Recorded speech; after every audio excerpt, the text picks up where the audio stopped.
दोस्तों नमस्कार। आज हम इस वीडियो के अंदर में बात करेंगे कि अभी ये जो युद्ध चल रहा है आर्य समाज और इस्कॉन के बीच में वाक युद्ध चल रहा है, ये ऐसा क्यों है?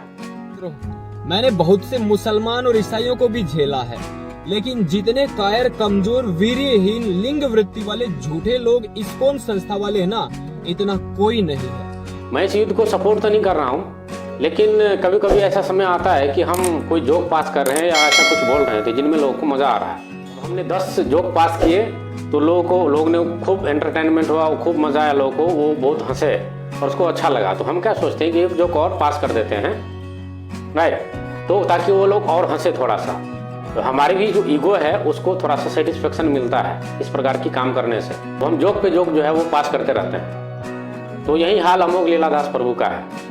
वो भूल जाते हैं कि वो भक्त है, वो मस्खरा नहीं है, और फिर कमेंट पे कमेंट पास करते रहते हैं। फिर लोगों को भी मज़ा आने लगता है और उनको लगता है कि वो एक और कमेंट पास कर देते हैं। किसी भी महापुरुष के बारे में जानने से पहले वो उनके ऊपर में कमेंट पास कर देते हैं। कोई भी व्यक्ति, कोई भी मनुष्य जिसने अपना पूरा जीवन डिवोट कर दिया है कृष्ण के प्रति या माँ काली के प्रति या किसी के प्रति वो डिवोट किया है, आप इंटरनल चीज़ें जानते हैं क्या? नहीं। स्पिरिचुअल जो लाइफ होता है ना, वो हर एक आदमी का अपना अपना एक अलग होता है। एक पैटर्न स्पिरिचुअलिटी में सबके ऊपर समान नहीं रहता है। आप वो भूल जाते हैं और फिर आप कमेंट पे कमेंट पास करने शुरू कर देते हैं। तो फिर कोई राहुल आर्या जैसे तो आपके सामने आएगा ही। फिर नई प्रॉब्लम की शुरुआत होती है, वाक युद्ध होना शुरू हो जाता है। बिना जाने समझे आप कमेंट पे कमेंट पास करते रहते हैं। फिर उधर से रिएक्शन आता है, फिर आप केजरीवाल की तरफ माफी का मांगने लगते हैं कि मुझे तो माफ कर दो आप। तो ये जो मस्खरापन है अमोघ लीलादास प्रभु का, ये सारी कंट्रोवर्सी का कारण है। और मैं राहुल जी से कहना चाहूँगा कि आपने जो सनातन के लिए काम किया है वो बहुत अच्छा काम किया है। वो किसी भी जात धर्म का हो, उसके जो पोल खोला है आपने, गजब काम किया आपने उसके। लेकिन वाणी का जो मर्यादा है वो आपके ऊपर भी नहीं है। वाणी का जो मर्यादा है वो आप में भी नहीं है। वाणी का संयम तो आप में भी नहीं है। हाँ, ये ठीक है, आप स्वामी दयानंद सरस्वती के शिष्य है तो उनका तो शास्त्रार्थ के लिए वो जाने जाते हैं, तो आप अगर उसके लिए किसी को ललकारते हैं तो कोई बड़ी बात नहीं है। लेकिन वाणी पे नियंत्रण आपका भी नहीं है और उस पर भी नियंत्रण आपको रखना बहुत जरूरी है। आपने हाल ही में वर्ण संकर शब्द का प्रयोग किया था, राइट। भी जो लोग मानते हैं ना अमोघ लीला सनातनी है, भाई जाकर अपना डीएनए जरूर चेक करवा लेना आज। इसमें शर्म की बात नहीं है। भारत में बहुत वर्ण शंकर घूम रहे हैं, क्या पता कोई और सिटी बजा गया हो। इंडिया के अंदर में करोड़ों कृष्ण भक्त है, और इवन उनमें से बहुत सारे ऐसे लोग होंगे जो इस्कॉन का नाम भी नहीं सुना होगा। लेकिन अब चूंकि यूट्यूब आ चुका है तो यूट्यूब के माध्यम से वो बहुत सारे लोग अब इस्कॉन को जानते हैं या अमोघ लीलादास प्रभु को जानते हैं और जाने और अनजाने में सपोर्ट कर रहे हैं। और आपने जो उसके ऊपर वर्ण संकर का प्रयोग किया है, दोगले बाप जैसा, आपने ये डायरेक्टली तो यही बोला जाएगा, आपका जो शब्द का मीनिंग है, तो आपने जो करोड़ों कृष्ण भक्तों के लिए जो शब्द का प्रयोग किया है, क्या आपको शोभा देता है? आपको थोड़ा उसके ऊपर में विचारना चाहिए कि क्या ये शब्द आपके लिए सही है।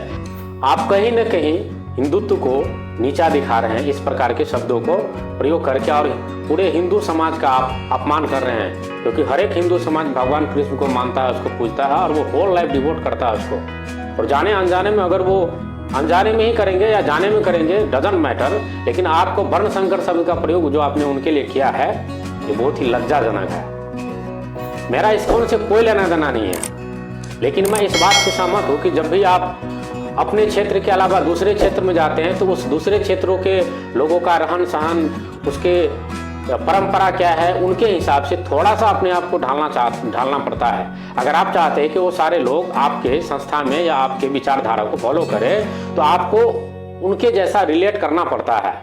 तो ही अगर वो आपसे रिलेट करेंगे तो ही वो लोग आपको फॉलो करेंगे या आपका भी इज्जत देंगे, रिस्पेक्ट देंगे। आपके धर्म को अपनाना तो वो तो दूर की बात होगी, वो आपको बैठने के लिए नहीं देंगे अगर वो रिलेट नहीं कर पाएंगे आपसे। तो इस्कॉन अगर उसमें से थोड़ा सा फेरबदल कर रही है तो कोई गलत नहीं है, और मैं इस चीज़ का सपोर्ट करता हूँ। लेकिन चूंकि वो सारे लोगों को अपने धर्म में वापस लेके आ रहा है तो ठीक है, डजंट मैटर, बढ़िया है। वो उसका जो मूल तत्व है, वो मूल तत्व को तो नहीं भूल रहा। बदलाव करना और मूल तत्व को भूल जाना, ये दो अलग अलग चीजें हैं। तो वो बदलाव कर रहा है, वो ठीक है, मूल तत्व को तो नहीं भूल रहा है। तो जब आप एक अपने देश में नहीं, आप अगर विदेशों में जाएंगे तो आपको इस प्रकार की परिवर्तन करना ही पड़ता है। मैं अभी हाल ही में पिछले महीने अपने देश से बाहर था, एक संस्था के साथ मेरा मिलना हुआ, तो उसने बताया वो कट्टर विरोधी है। किस चीज का? मांस मंदिरा पीने वालों का और ड्रिंक करने वालों का। लेकिन वो सिर्फ ज्ञान की बात कर रहा था, उसके ऊपर जो इसका एक फोकस होता है हमें हमेशा इस चीज़ के ऊपर में बात करना, तो वो कर ही नहीं रहा था। फिर जब मैंने उनसे सवाल किया तो बोला कि यहाँ जो 95% लोग हैं सब मांस मंदिरा खाते हैं और पीते हैं।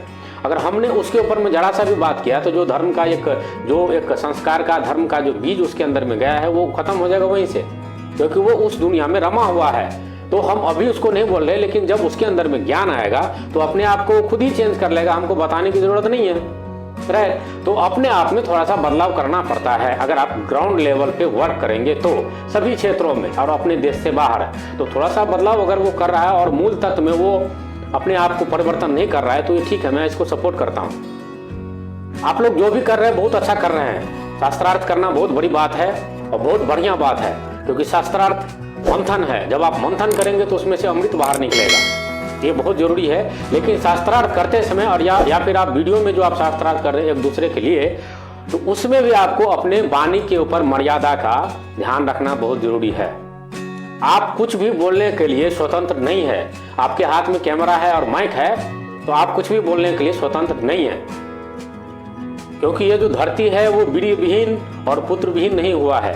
और अगर आप इस प्रकार की अनर्गल बातें करेंगे, अशोभनीय बातें करेंगे, तो किसी न किसी को तो आना पड़ेगा आपको रिप्ले करने के लिए, और वो एक नई कंट्रोवर्सी हो जाएगी, वो ठीक नहीं है।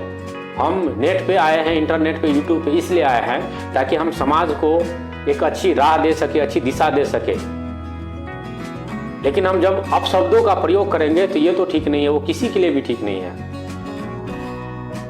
अगर ये वीडियो आपको अच्छा लगता है तो इसको लाइक कीजिए, सब्सक्राइब कीजिए। जय श्री कृष्ण, जय श्री राम।